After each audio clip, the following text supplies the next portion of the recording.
Hey, welcome back to Frank's Model Works. I'm Frank. Here we are, week 5, model cars and coffee. Great idea from Paul over at Left Coast Model Car Builds. This week I'm going to be talking about one of my favorite cars. Now, if you know me in person, my condolences. But if you know that I have several favorite cars. First and foremost is the Ford Bronco. Ford Thunderbird, Ford Mustang, and any B-body Mopar like the Coronet, the Satellite, the Charger. Love them all.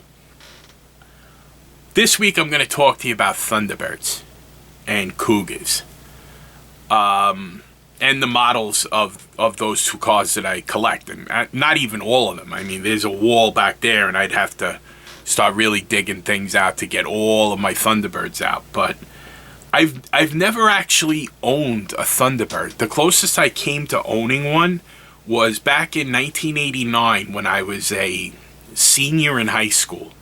It was fall of '89.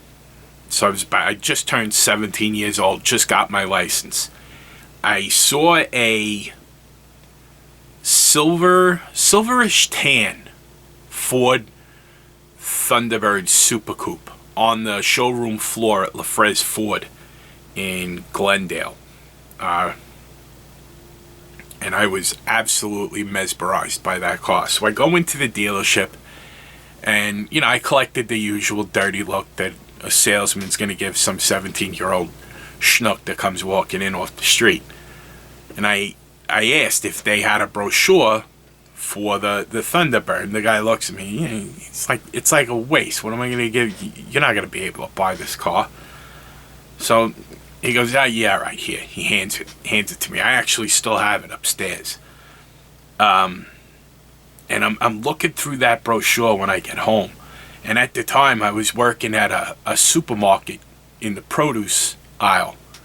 I think I was making about $4 an hour. And I'm thinking to myself, what kind of felonies do I need to commit in order to buy this car? So, as I'm plotting, I'm thinking to myself, is it worth it? I don't know. Maybe we just wait. About that, listen, yeah, I plotted several felonies. I didn't follow through. Statute of limitations, and I was a minor. So, relax. In a similar vein, admit nothing, deny everything, and make counter accusations. I don't know what you're talking about. I was never there, and I would appreciate it if this conversation's going to continue, that you put your pants back on, ma'am. That's what you do when they sit you down and talk. But anyway, so I'm looking through brochures, and over the course of the years, I've gone through college, and the Thunderbird's coming out, and I always wanted to get one.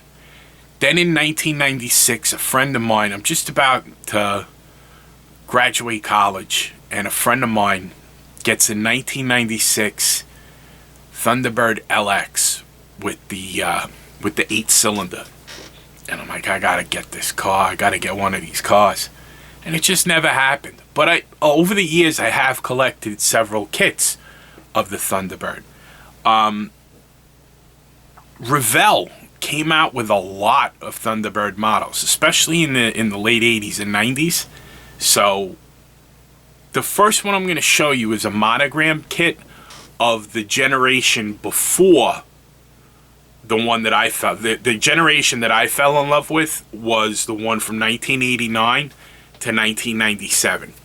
That's my favorite generation of Thunderbird. I'm not really a big fan of the one that came out at in 2000 to 2000 or whatever. Like it was like the retro styling kind of one. It's not my favorite, but I do like the generation before that. Now the generation before that one was more like, well, I'll just show you the kit. This one is a monogram 1987 Thunderbird Turbo Coupe. This was a good kit that I never built. I had several of these. One of these actually was in the was in the orphanage donation that I've told you guys before.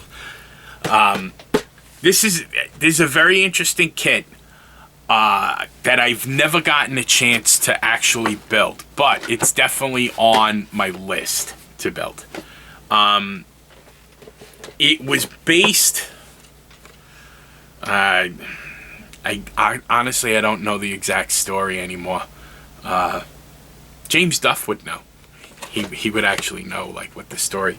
This era and prior, the body style that they had for this era was very popular among their pro stock and pro street kits. I have a couple of them here that I'm going to show you, but definitely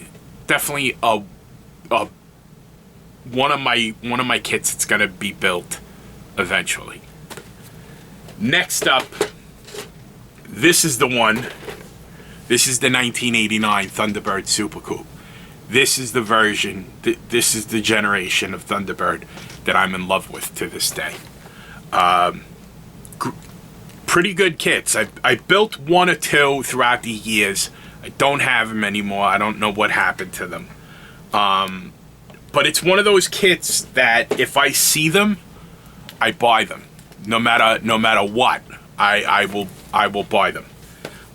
The shame of it is, if you look at this one's a 1990. That was the year that I graduated high school. Go Royals. The price tag on that says $7.89. You ain't paying $7.89 for these anymore. While they're not that bad, maybe 15 to 20 bucks at most shows or on eBay, they go up there. And last but not least, this one was $9.50.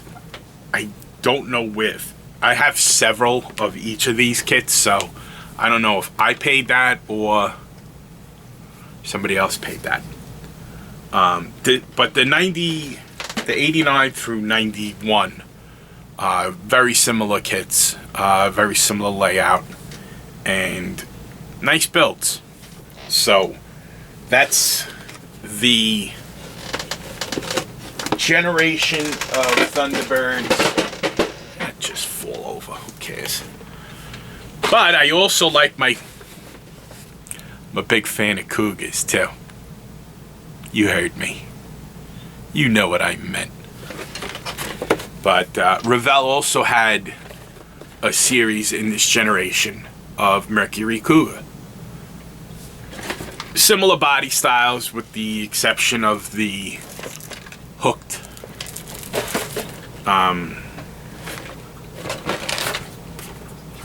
This line, I guess the C-pillar, like hooks back rather than is like almost like a fastback on the Thunderbird. Now we get into the competition levels and kits related to the Thunderbirds.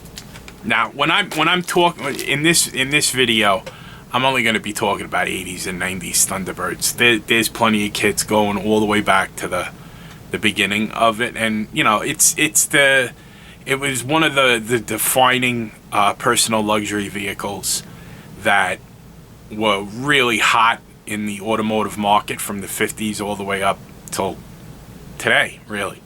But you know, it's not around anymore. I miss it. This one is an AMT NASCAR. Now, why would I get the Maxwell house? My mother's maiden name is Maxwell. I have about 7 of these. To be built one day. I've never even cracked one of these open. I have built a lot of the monogram 1/24th scale Thunderbirds from the mid 80s. Those were fun. A lot of Bill Elliott cars I built. I really enjoyed those. Those were a lot of fun. And from my childhood, I really, really liked those. Along with the Bob Glidden Pro Stock Thunderbird, which is a segue to this one. This is a reissue of, this looks like a 1987 or 88 Pro Stock Thunderbird, just based on the arrow nose. In 86, you see the nose. This was 87 and 88 only. Before that, the headlights were open. But these build up into really nice kits, and a lot of times, you know, the body would surrender its scoop and its chassis and engine to be placed under other kits, under bodies. A lot of fun. So if you see these, it's good to have for like a professional pro street model like this one, the Matt and Debbie Hayes Pro Street Thunderbird.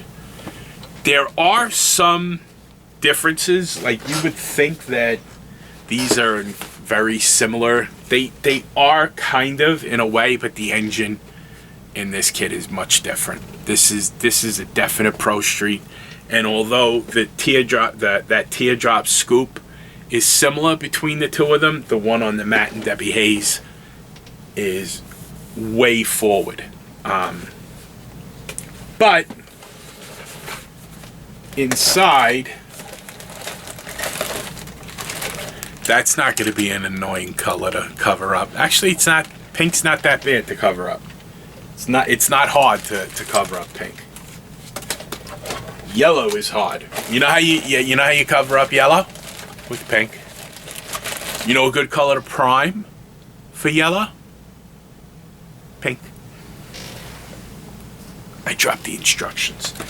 This comes with a nice pair of Pro Street meats on them. They're Firestones, but you could probably sand those off and, you know, put Hoosier or whatever, or just leave it blank.